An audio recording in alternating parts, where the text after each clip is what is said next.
Hello বন্ধুরা, সবাইকে নমস্কার। আমি আজকে আরও একটি রেসিপি নিয়ে চলে এসেছি আপনাদের সাথে।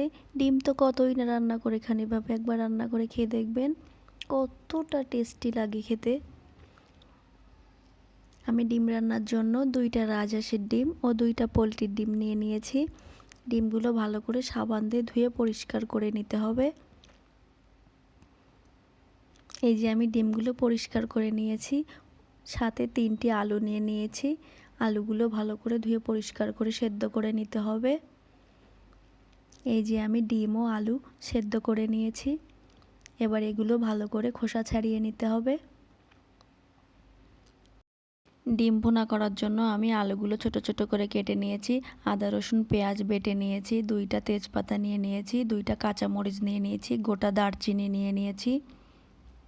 আর অন্যান্য মশলাগুলো আমি গুঁড়া মশলা ইউজ করব, আপনারা বেটে ইউজ করতে পারেন। এবার কড়াইতে সরিষার তেল দিয়ে দিয়েছি পরিমাণ মতো। তেলটা ভালো করে গরম করে নিতে হবে। গরম করে নিয়েছি, সামান্য লবণ দিয়ে দিয়েছি, তাহলে ডিমগুলো ভাজি করার সময় আর তেলটা ছুটে বাইরে আসবে না। এবারে একে একে ডিমগুলো দিয়ে দিয়েছি আমি। এবার হলুদ দিয়ে দিয়েছি আমি। নেড়ে চেড়ে ডিমগুলো ভালো করে ভাজি করে নিতে হবে। ডিমগুলো ভাজি করে নিলে খেতেও অনেক স্বাদ লাগে। এই যে আমি লাল লাল করে ভাজি করে নিয়েছি।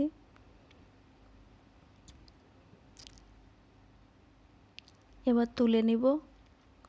বন্ধুরা, ভিডিওটি ভালো লেগে থাকলে লাইক কমেন্ট ও শেয়ার করবেন। আর যারা আমার চ্যানেলটিতে সাবস্ক্রাইব করেননি এখনও, আমার চ্যানেলটিকে সবাই সাবস্ক্রাইব করবেন।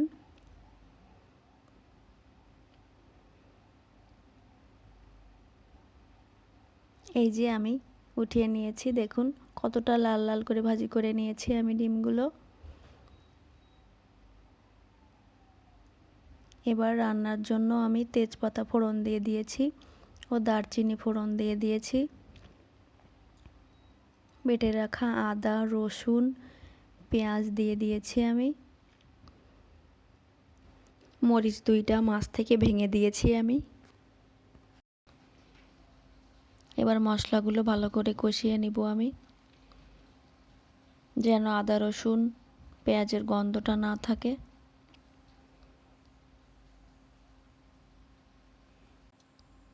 এর মধ্যে আমি 1 টেবিল চামচ জিরে গুঁড়ো দিয়ে দিয়েছি, 1 চামচ ধনে গুঁড়ো দিয়ে দিয়েছি ও 1 চামচ গরম মশলার গুঁড়ো দিয়ে দিয়েছি। এবার 2 টেবিল চামচ শুকনো মরিচের গুঁড়া দিয়ে দিয়েছি আমি। আপনারা যে যেমন ঝাল পছন্দ করেন সেই পরিমাণেই দিবেন। এবার মশলাটা ভালো করে কষিয়ে নিতে হবে। যখন মশলা থেকে তেল ছেড়ে আসবে তখন বুঝবেন যে মশলাটা কষানো হয়ে গিয়েছে। এবার ছোট ছোট করে কেটে রাখা আলুগুলো দিয়ে দিয়েছি আমি। মশলার সঙ্গে আলুগুলো ভালো করে ভাজি ভাজি করে কষিয়ে নিতে হবে। আলুগুলো যত কষিয়ে নেওয়া হবে ততই টেস্টি হবে। এই যে আমি লাল লাল করে কষিয়ে নিয়েছি। এবার ভেজে রাখা ডিমগুলো দিয়ে দিয়েছি।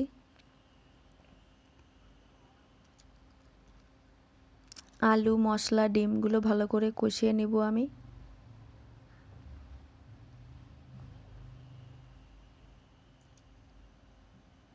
এই যে ভালো করে কষিয়ে নিয়েছি আমি। এবার একটু জল দিয়ে দিয়েছি আমি, সামান্য জল দিলেই হবে, যেহেতু আগে থেকে আলু ডিম এগুলো সেদ্ধ করা।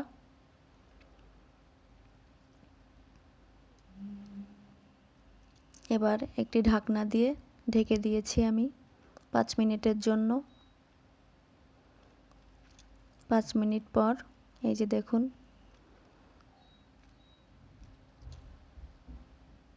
এবার পরিমাণ মতো লবণ দিয়ে দিয়েছি আমি। নেড়ে চেড়ে লবণটা ঝোলের সঙ্গে ভালো করে মিশিয়ে দিয়েছি আমি। সামান্য গরম মশলার গুঁড়ো দিয়ে দিব, তাহলে গন্ধটা ভালো আসবে। স্বাদের জন্য একটু চিনি দিয়ে দিয়েছি আমি। চিনিটা দিলে স্বাদটা অনেক গুণ বেড়ে যায়। আবার ঢাকনা দিয়ে ঢেকে রান্না করে নিলেই ডিম ভুনা রেডি। এই যে ডিম ভুনা রেডি হয়ে গিয়েছে, এবার আমি নামিয়ে নিব। এই যে দেখুন কতটা সুন্দর লাগছে দেখতে, খেতেও তেমনি স্বাদ হয়েছে। এই রেসিপিটা সবাই বাড়ি একবার অবশ্যই ট্রাই করবেন, সবার অনেক অনেক ভালো লাগবে। এই ভিডিওটি দেখার জন্য সবাইকে অনেক অনেক ধন্যবাদ।